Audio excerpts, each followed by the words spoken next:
So the new iPad 10 is out, but should you buy that considering the iPad 9 is still available and with holiday sales going on, it might be at the cheapest price yet.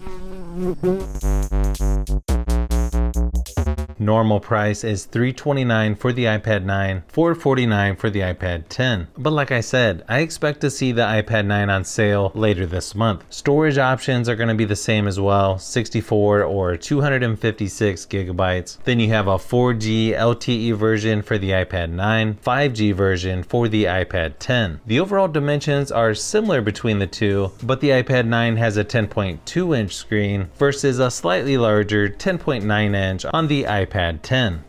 Similar resolutions as well, 2160 by 1620 on the iPad 9 and then 2360 by 1640 on the iPad 10. So they're about the same height, just a little bit wider for the iPad 10. They're going to be pretty similar in screen quality and both have 500 nits brightness, but when you put these two next to each other, the iPad 9 has a little bit more bluish tint to it, where the iPad 10 leans to a little bit more warmer, almost yellowish color to it. You're going to get a better aspect ratio on the iPad 10 for watching movies, TV shows, but at least the YouTube app has been updated, so now you can zoom in on iPads, which was long overdue in my opinion. So I'd give the slight advantage to the iPad 10, but you can't really go wrong with either. You also have the Touch ID on the front of the iPad 9 versus on the power button for the iPad 10.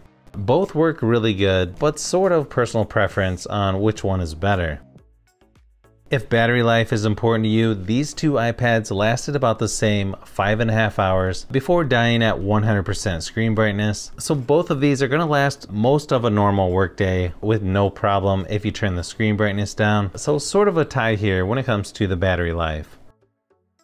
Besides having Touch ID in different places, the software and how these two iPads work are going to be basically identical. They're both on iPad OS 16.1, and you're not going to get the new Stage Manager with either of these, but you can still connect a keyboard and mouse to either one to use these a little more like a laptop. Just keep in mind, if you're going to use the first gen Apple Pencil on the iPad 10, you're going to need the new adapter since it's USB-C versus the Lightning port on the iPad 9. Nice thing is about having the USB-C port now, you can easily use external stuff like that to copy photos over, video, just whatever files you want to get off of here. Definitely a lot easier to work with this iPad now that it's got the USB-C port on the iPad 10. So you're going to get about the same software experience regardless of which one you go with. And this one may just come down to personal preference, or whether you want the Touch ID on the front with larger bezels, or if you prefer the more modern looking iPad 10.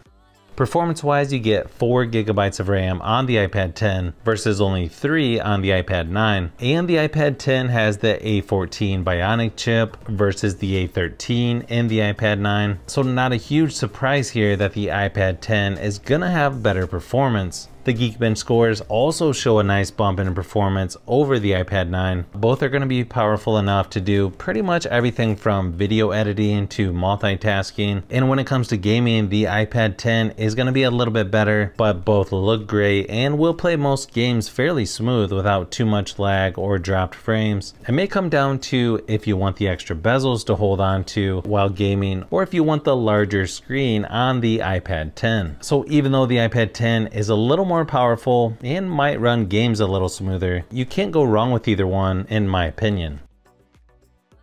You're also going to get a headphone jack on the iPad 9 where you don't get one on the iPad 10. When it comes to speakers on these two, the iPad 9 is definitely a little more dated, only having bottom firing speakers. The iPad 10 is going to be a little better balanced since you have a speaker on each side. And while it may not sound quite as loud or as good as the more expensive iPads, I definitely prefer it over the iPad 9 when it comes to the speakers. But here's a quick sample of each just to give you an idea of what to expect.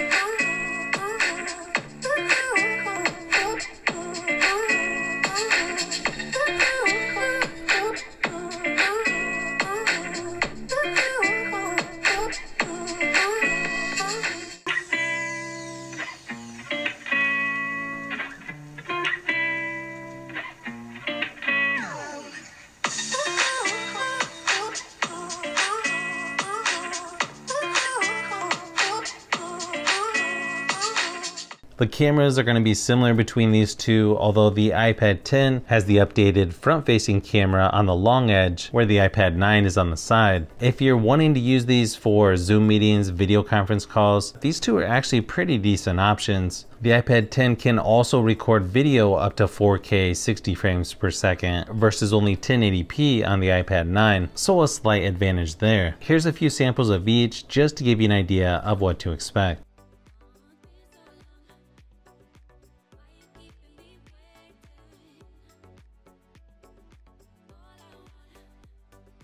So hopefully this video gives you a little closer look at these more affordable iPads from Apple. As you can see, there's a few things that might make you lean towards one or the other. There's just enough difference that makes this comparison a little tougher than usual to pick an overall winner. Some of it is just going to come down to personal preference. I know I've got quite a few more comparisons to do with the new iPad 10, so you'll want to look out for those upcoming videos.